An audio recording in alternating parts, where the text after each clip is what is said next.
বাসে আমার পরিবার পরিজনের রাইখা আইসি রে প্রবাসে, মাথারে গাম পায়ে ফালাই পাঠাই টাকা দেশে।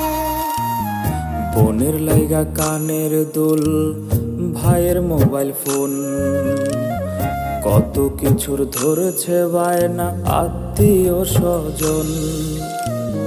কইছে কতদিন আমার মারে দেখি না, কে মারা চলে মুখ মুছতে পারি না। কষ্ট চাইপা মুস্কি হাইসা মায়ের কাছে কইছি,